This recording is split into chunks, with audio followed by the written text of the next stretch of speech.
картофи 50 стотинки, плюс хляба 1, това е 1,50, плюс 5, това прави 6,50, 1,50, плюс яйцата 1,60, млякото 2,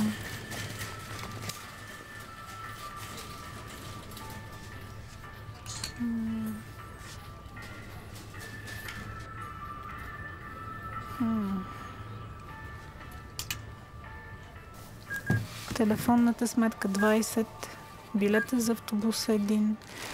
прах за пране 1,25, гуменки 9, наема, училищната екскурзия, тока и лекарствата 19,50, 2 електрически кружки, 2 марки, заболекар, вода, наем, ток.